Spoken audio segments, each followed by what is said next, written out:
여러분 안녕하세요. 본자 스튜디오의 홍조경 팀장입니다. 허경영을 다시 보다 허경영 리뷰 시작합니다.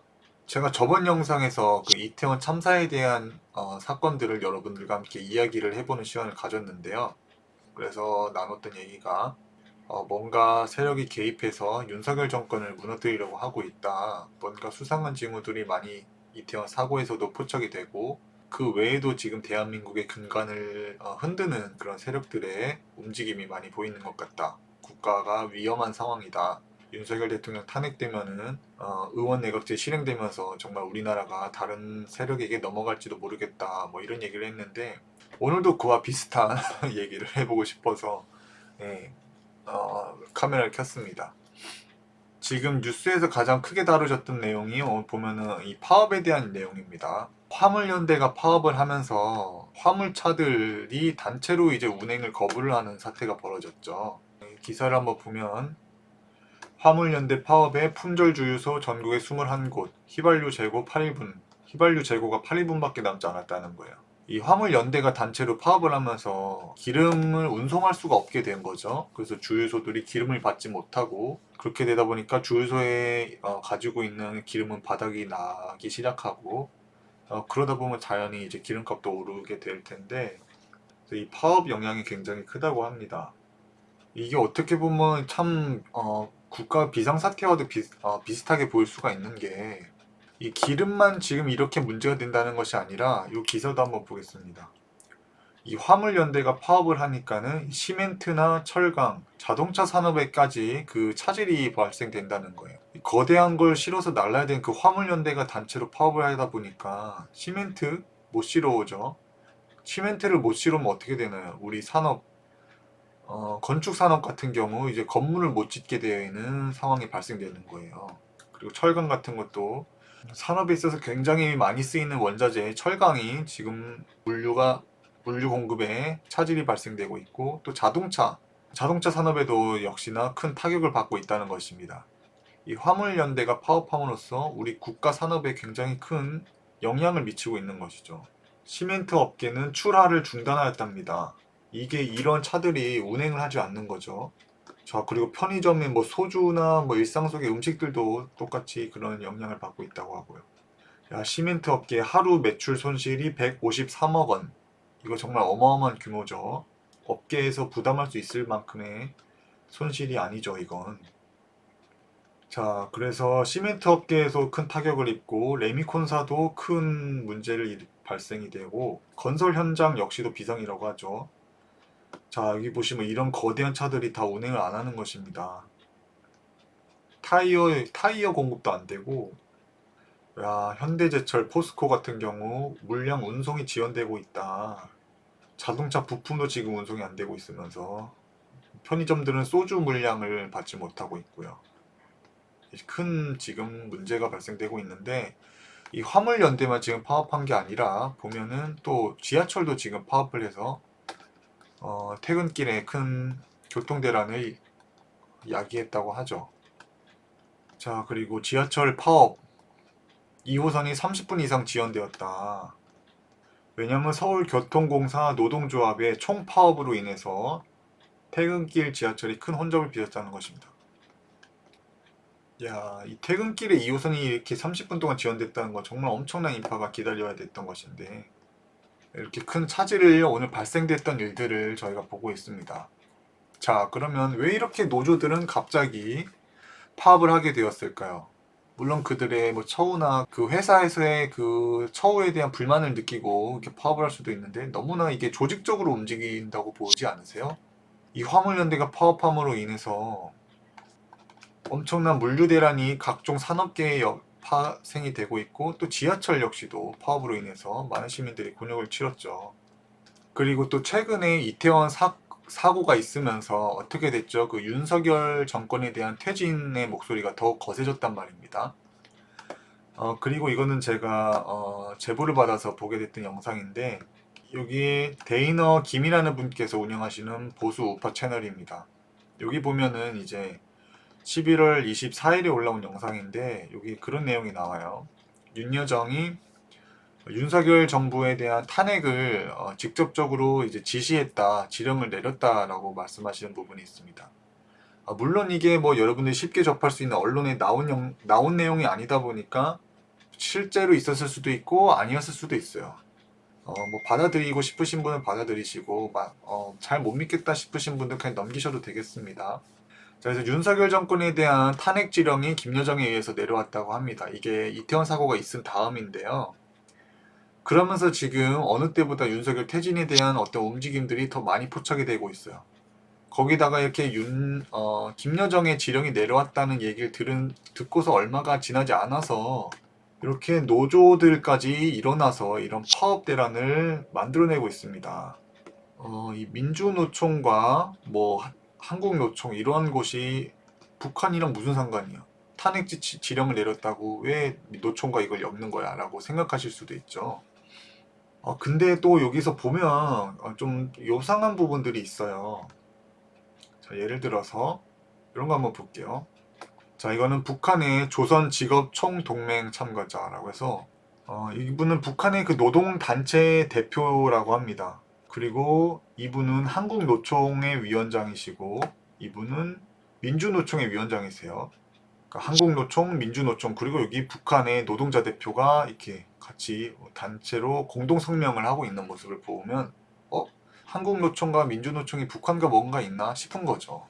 그리고 보면은 이거는 민주노총의 집회인데 뭔가 이상하잖아요, 이 모습이. 민주노총이면은 뭐 노동자의 인권이나 뭐 처우, 뭐 기업의 부당함에 대해서 뭐 얘기를 하는 사람들이어야 되는데 이들이 집회에서 갑자기 한미동맹 파기 피켓을 들고 있는 거예요. 노조 집회인데 이런 모습이 한두 번이 아니란 말이에요.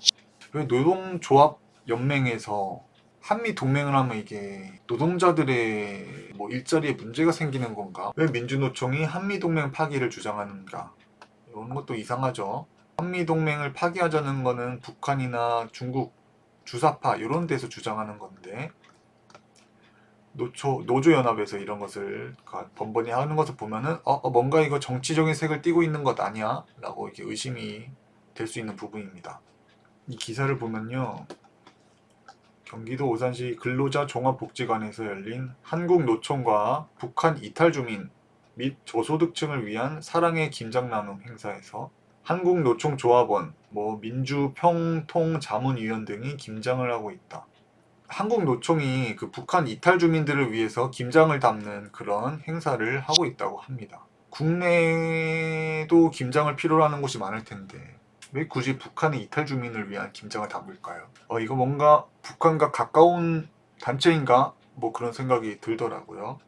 예, 그리고 한국노총조합원과 민주평화통일자문위원 등이 김장을 하고 있다. 제가 그 국가안보관 교육 받을 때였나 군대에서 민주, 자주, 평화 이런 단어를 그 북한 쪽에 있는 사람들이 좋아한다고 들었거든요. 어떤 단체에도 민주, 평화, 통일 이런 단어가 들어가 있으면 그것이 약간 친북의 단체가 아닌지 한번 의심을 해봐야 된다 이런 얘기를 들은 적이 있는데 여기 보면은 민주, 평화, 통일 자문위원 이렇게 나오고 있네요. 여기도 보면은 전국 노동자 대회인데 여기 보면은 평화, 통일 이런 단어들 들어가 있죠. 그러면서 전국 노동자 대회를 개최했는데 한미 연합훈련 중단을 외치고 한미 동맹 해체를 요구한다는 것을 보면 이거 노조 뭔가 정치색이 있어 보이죠. 민주노총과 전교조 등이 한미 연합 군사훈련을 그렇게 반대했다고 합니다. 조금 이상한 부분이 있죠. 강화문에서 윤석열 퇴진을 외치고 있으면서 이제는 뭔가 북한과 개연성이 있어 보이는 이런 노조 단체들까지도 이렇게 파업을 하고 있는 것이란 말이에요.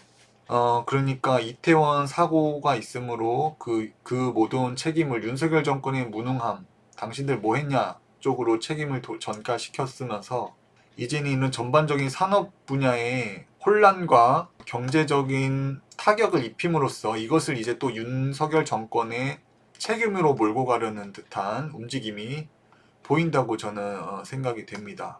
왜 지하철, 화물연대 이런 곳이 동시다발적으로 이렇게 파업을 하냐고요. 이거는 국가의 혼란을 조장하는 움직임이라고 보이는데, 이러한 상황에서 또 이상한 것은 민주당은 너무나 이걸 조용히 있어요. 국민의힘에서는 이러한 것에 대해서 이거 감경적으로 대응하겠다, 뭐 운행을 재개하라는 명령을 내리겠다, 뭐 이런 행동을 보이고 있는데, 그에 반해서 민주당 정치인들, 국회의원들은 이렇게 국민들에게 혼란을 야기하는 이런 대규모 파업 사태가 벌어지는 것에 비해서 너무 조용하단 말이에요. 그들에겐 오히려 이러한 것이 그들이 바라고 있는 모습인 것인가, 이것으로 인해서 국가의 혼란을 만들고 그것을 빌미로 윤석열 정권을 무너뜨리고 자신들의 정치적인 목적을 달성시키려는 것 아닌가라는 생각이 듭니다. 그래서 저는 정말 요즘 대한민국 특히나 더 혼란하다고 보여지는데요. 그 부정선거가 있은 그 후부터 굉장히 또 우리나라가 더 크게 지금 무너져 가고 있고 위기가 다가오고 있다고 느껴집니다. 다양한 방면에서요. 뭐 부동산 위기 사태, 뭐 가계 부채 문제, 거기다 대출 금리도 인상하고 있고, 주식 시장도 안 좋고, 가상화폐 시장도 최근에 세계 3위의 가상화폐 그 시장이 이제 문을 닫았죠. 이렇듯 다양한 곳에 지금 위기를 알리는 그런 조짐들이 보이고 있고, 거기다가 이제 더해서 지금은 이렇게 노조까지도 일어나가지고 이런 일들을 벌이고 있다. 우리나라가 좀 위험한 곳으로 가고 있어 보입니다. 자, 그래서 이 뭔가 이상한 노조의 움직임에 대해서 과거 허경영 총재님께 여쭤봤던 인터뷰 영상이 있는데, 과연 허경영 총재님께서는 이러한 노조와 사회의 문제에 대해서 어떠한 말씀을 해주시는지 함께 시청해 보도록 하겠습니다. 허경영 TV에 올라온 본자 이슈 영상입니다. 제목은 주요 산업은 중국에 빼앗기고 국내 기업들 무너진다. 놀라운 허경영 총재의 답변이라고 나와 있네요.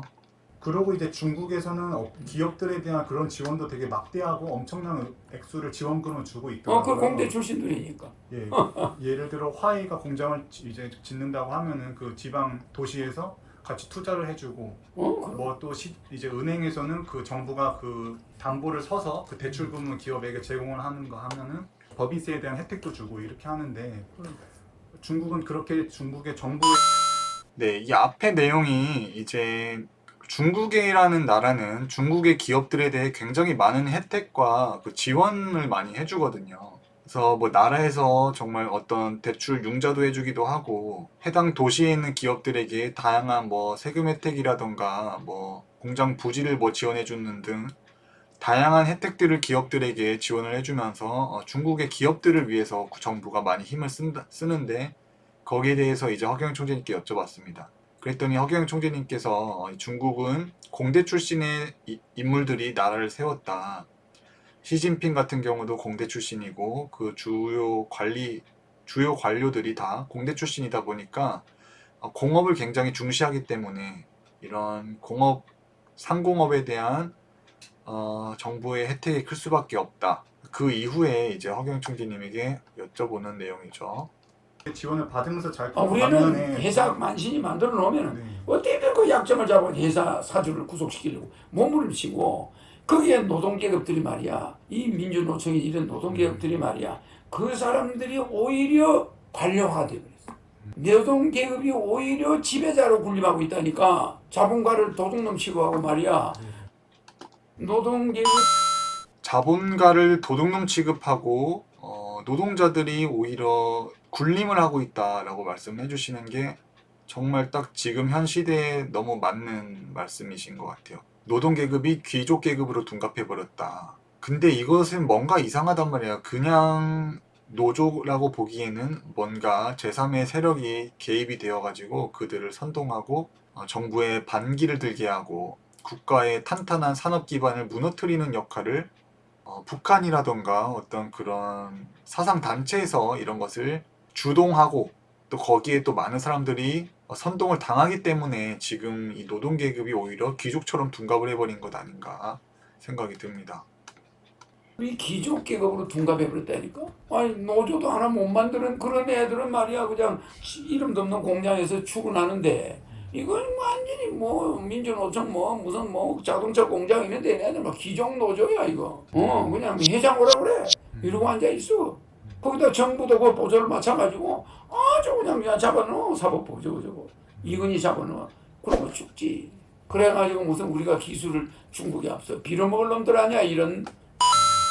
중국은 국가에서 진짜 그런 산업 스파이를 키워서 그걸 전 세계에 보내가지고 산업 기술을 빼오는 데 혈안이란 말이에요.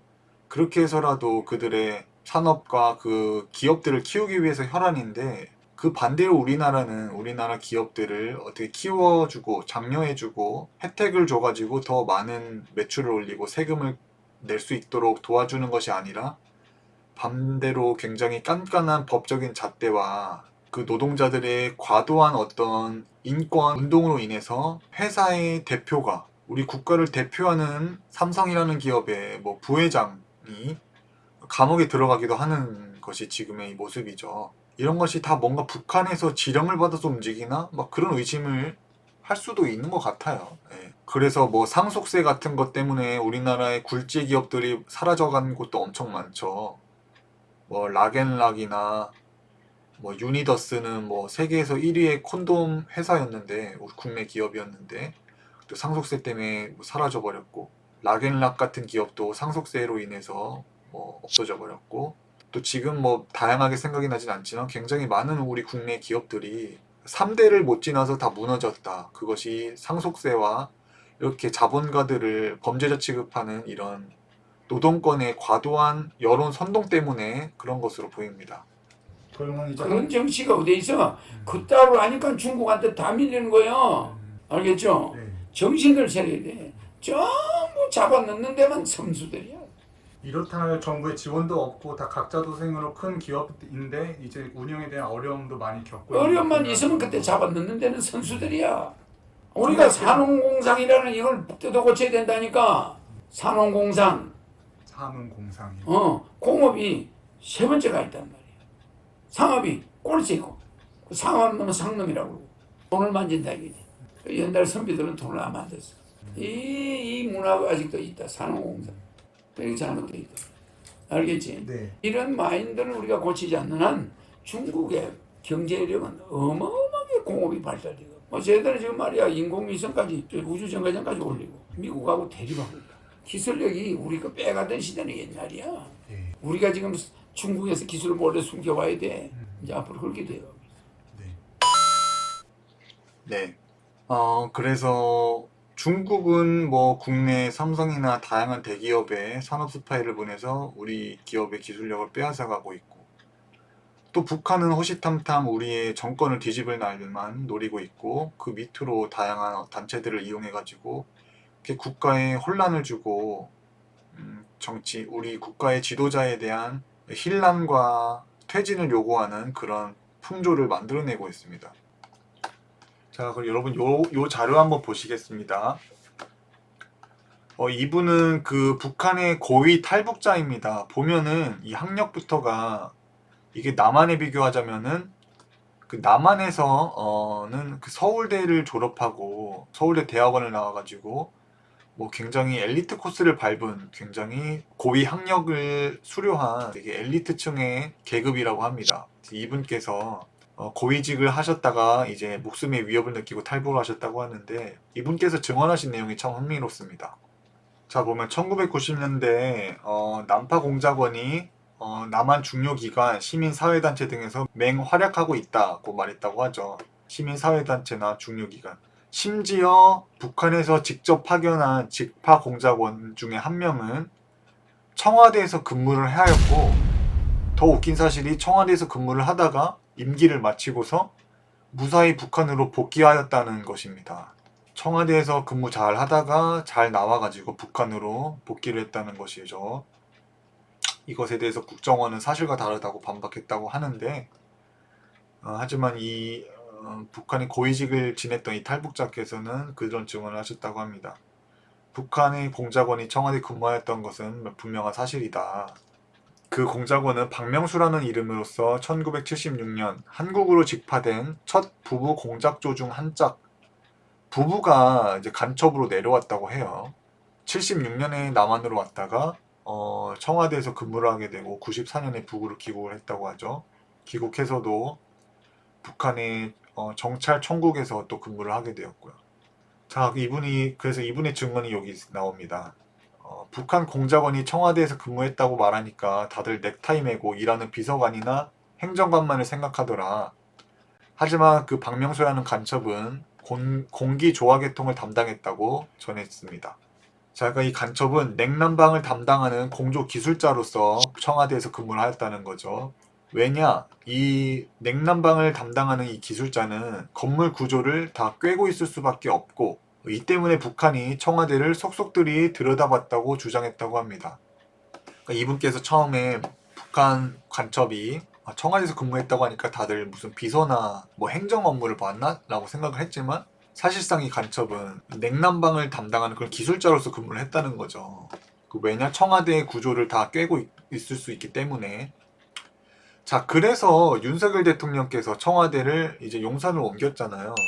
그것 역시도 이게 단순히 풍수적인 이유뿐만이 아니라 그 외적인 어떤 요소가 있다고 보여집니다. 또 윤석열 대통령 전에 누가 대통령이었죠? 그 문재인 대통령이 대통령이셨잖아요. 그분께서 대통령 지내면서 뭐 어떠한 것들을 청와대 곳곳에 설치했을지도 모르는 일이죠. 네, 그렇기 때문에 아마 윤석열 대통령께서 청와대를 이전한 것도 아마 굉장히 이것보다도 더한 많은 정보들을 입수하여가지고 도저히 청와대에서는 대통령직을 수행할 수 없겠다라는 판단하에 옮긴 것이라 생각이 됩니다. 자, 이게 충격적인 거예요. 이게 청와대에 근무했던 북한의 공작원이 냉난방 기술자였는데 그럼으로써 청와대의 모든 구조를 깨고 있었고, 또 유사시에는 독가스를 살포하라는 임무를 받았다고 합니다. 그러니까 진짜 이미 1990년도에 이미 북한이 얼마나 깊게 그들의 간첩을 이 남한 내부 깊숙이 침투시켰는지를 보여주는 아주 극적인 예라고 생각이 됩니다. 북한의 지령을 받고 독가스를 살포했다면 어떻게 됐을까요? 정말 그 청와대 근무했던 모든 사람들이 한순간에 다 저승으로 갈 수도 있었을 일이죠. 자, 그래서 이분께서 증언한 내용들이 참 흥미로운 게 많은데요. 이 김국성이라는 북한의 고위 탈북자가 증언한 내용. 자, 북한이 박근혜 탄핵에 개입했었다라는 증언입니다. 그 세월호 사건과 박근혜 탄핵에도 북한이 개입했었다고 이분께서 증언을 하고 있습니다. 김정은이 이번 탄핵의 기회가 너무 좋다. 총동원해라 라면서 박근혜 탄핵에 지령을 내렸고, 그러면서 정말 광화문에 엄청난 인파가 촛불 시위를 하면서 많이 모여들었죠. 자, 그래서 이분께서 증언한 내용입니다. 북한이 좌파의 간첩 3명을 남한의 대통령으로 만들었다는 것입니다. 그러니까 우리가 알고 있는 대통령 중에 3명은 적어도 북한에서 보낸 간첩이다라는 놀라운 사실이고, 또 그 중에 직파 간첩이 15,000명, 직접 파견된 간첩이 15,000명이고, 남한에서 계속 생활하고 있는 고정 간첩이 15만 명으로 보여지고, 또한 이런 간첩들에 의해서 간첩인 줄도 모르고 세뇌되어서 선동당하는 사람들이 수백만 명에 이른다고 합니다. 그러니까 막 촛불 시위에 나갔던 사람들 중에는 그냥 막 주변에 따라가지고 이렇게 따라 나가가지고 이제 촛불 들고 박근혜 탄핵을 외쳤던 사람도 상당히 많다는 것이죠. 제가 이 부분이 상당히 놀랍고 황당한데, 이 남한에 내려와서 활동하는 이 간첩이 너무 쉽고, 또 간첩 활동을 하면은 북한에서 또 굉장히 큰 대우를 받게 되어 있거든요. 그러다 보니까 이 남한에 가는 간첩이 너무 쉽고 대우도 좋다 보니까 너무 많은 사람들이 지원을 했다는 것이에요. 그러니까는 이제 북한에서도 남한에 간첩을 안 보낸 지가 수년째다라고 나옵니다. 얼마나 남한의 국가 보안이 허술하면은 이제는 간첩을 보내지도 않는데요, 북한에서. 자, 난파 간첩이 너무 많아서 일시로 중단했고, 청와대, 국정원, 국방부, 국회가 이 간첩들의 주요 활동 무대라고 합니다. 그러니까 정말 이미 국가의 주요 기관들이 상당 부분 이 세력들에 의해서 넘어가 있다라고 보여지고, 대한민국은 정말 위기인 거죠. 암담합니다. 허경영 총재님이 없으시다면 대한민국은 정말 그냥 이대로 망하고 북한한테 넘어가고 국민들은 그냥 큰 고통 속에서 삶을 살아갈지도 모르는 일이죠. 자, 그러니까 최근에 김여정이 대통령 탄핵을 지시하고 이렇게 노조들이 움직이면서 이런 파업 사태를 빚어내는 것 또한 우연의 일치는 아닐 것이다 라는 생각이 듭니다. 그렇기 때문에 지금 이 대한민국 정말 위기 사태고, 그렇기 때문에 더 윤석열 대통령이 지금 만약 탄핵이 된다면은 정말 더 큰 국가의 엄청난 위기가 올 거라고 생각이 됐는데, 정말 놀라운 것은 이 대선 때 하경영 총재님께서 계속 국민들에게 경고를 하셨잖아요. 여러분들은 정권 교체라고 외치면서 윤석열을 대통령이 되어야 된다고 주장하는데, 한번 봐라. 윤석열이 대통령 된다고 정권 교체가 될 것 같냐? 바뀌지 않는다. 바꿀 수 없다. 거기다 국회의원 200명은 민주당인데 윤석열 대통령이 어떻게 정권 교체를 이루겠냐? 오히려 윤석열 대통령이 취임하고 4개월이 안 돼서 탄핵이 될지도 모른다 라고 경고를 하셨단 말이죠. 그리고 지금 실제로 이렇게 너무나 노골적으로 분명하게 윤석열 탄핵에 대한 움직임들이 곳곳에서 포착이 되고 있어요. 그러니까 이미 허경영 총재님께서는 예전에 이 모든 사태를 알고 계셨고, 이러한 일들이 벌어질 것을 국민들에게 경고하고 이렇게 가서는 안 된다고 주장을 하셨던 것이 바로 허경영 총재님이시고, 엄청난 해안을 가지셨다는 것을 저희는 지금 이러한 사태를 보면서 다시 한번 알 수가 있습니다. 이미 국정원이나 청와대, 국방부, 국회까지도 간첩이 지금 잠입해서 활동을 하고 있다는데, 대통령 하나 뽑는다고 이게 저 바꿀 문제가 아니라는 거죠. 윤석열 대통령이 청와대를 왜 용산으로 바꿨을까요? 그것만 하더라도 이 청와대에 큰 문제들이 많다는 것을 우리는 어떻게 보면 유추를 할 수가 있는 것입니다. 자, 그래서 허경영 총재님께서 국민들에게 경고하셨던 탄핵에 대한 말씀 한번 보도록 하겠습니다. 결국 윤석열 후보가 대통령이 되어도 미래는 암울하지. 정권 교체가 안 되지.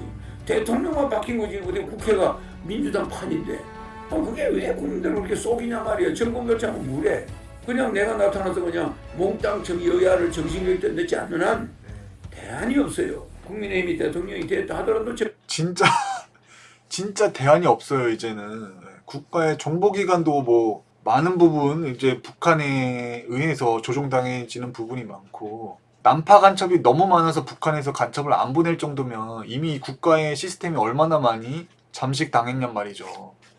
허경영 총재님 말씀대로 진짜 다 그냥 정신교육대에 넣고 리셋하고서 새로 시작을 하지 않는 이상 대한민국이 이게 제대로 개혁이 된다고 볼 수는 없는 겁니다. 정권은 민주당이 쥐고 있는 거죠. 윤석열 대통령이 정권을 잡았어도. 거기다가 언론들도 다 지금 민주당 쪽에서 잡고 있죠. 국회 잡고 있죠. 뭐 이런 시민단체 노조 같은 것 다 지금 정부에 반하고 있죠. 엄청 진짜 지금 대한민국은 어려운 상황이에요. 진짜 큰일입니다. 정권은 민주당이 쥐고 있는 거야. 그 사람들의 행포는 계속된다고. 더 악랄해지지. 대통령 끄집어내야지. 또 윤석열은 당선되면 또 문재인을 잡아놓을 거란 말이야. 그럼 문재인 잡아놓고 살아있는 사람 잡아놓고 또 죽은 놈 잡아놓고 진짜 지금 윤석열 정권과 민주당 간의 그런 엄청난 신경전과 수사들이 진짜 벌어지고 있죠.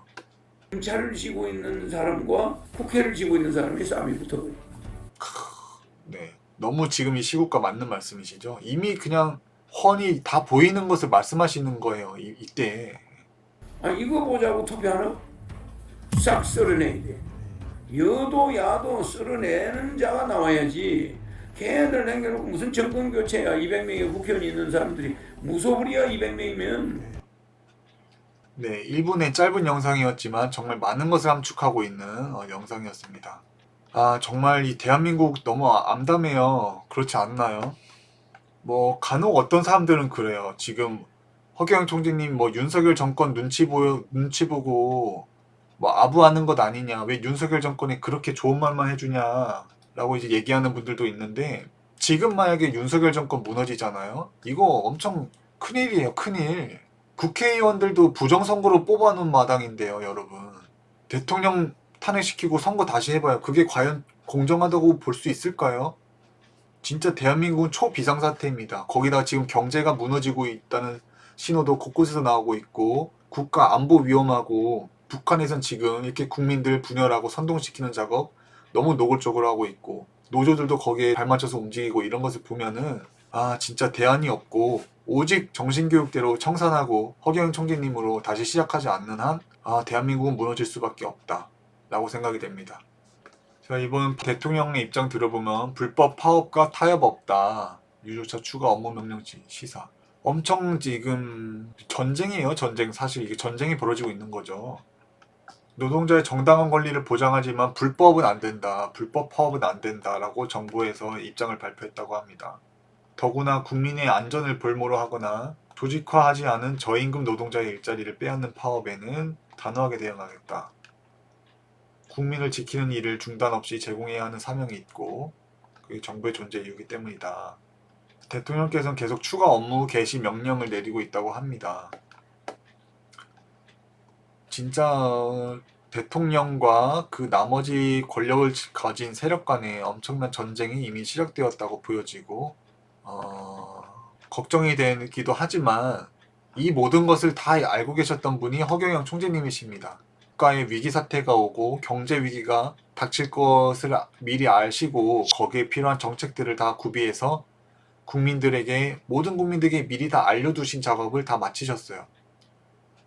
그리고 이 모든 것들이 한 발 바깥에서 보면 모두가 다 하늘의 시나리오대로 흘러가고 있는 것이기 때문에 한편에서 지금 국가의 이런 위기 사태가 걱정이 되면서도 또 한편으로는 이러한 위기가 와야지 국민들이 정신을 차리고 허경영 총재님께서 등장하시는 발판이 생기는 것이니까 걱정되면서도 낙관적인 감정이 교차하는 좀 이상한 순간인 것 같아요. 하지만 적어도 우리가 지금 국가에서 어떠한 일들이 벌어지고 있다는 것을 알고 이것을 주변에 바른 시각으로 알리는 일을 하다 보면은 보다 더 많은 국민들이 허경영 총재님의 진가를 알아보고 보다 더 많은 국민들이 깨어날 수 있는 그런 시기가 오지 않을까 싶습니다. 또 윤석열 대통령이 어떻게 보면은 그 박근혜 대통령을 탄핵시켰던 인물이잖아요. 과거에는 박근혜 전 대통령에 대한 수사를 하다가 이제 탄핵을 시켰던 인물인데 그러한 사람이 지금 탄핵 위기를 겪고 있다는 것은 어떻게 보면 이게 또 돌아오는 인과응보를 맞고 있는 것인가 뭐 그런 생각이 들기도 하고 앞으로 어떤 일이 발생은 되던 간에 정말 한 번에 큰 변란의 시기가 올 것이라고 생각이 되고 저희는 거기에 맞춰서 잘 대비해야겠습니다. 지금까지 부족한 영상 함께 해주신 여러분들 감사하고 오늘 허경영 리뷰 영상은 여기서 마치도록 하겠습니다. 감사합니다.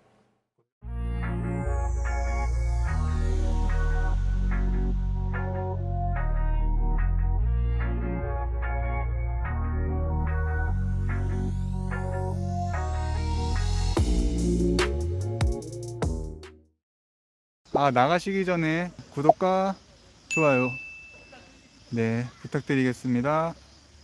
감사합니다. 허경영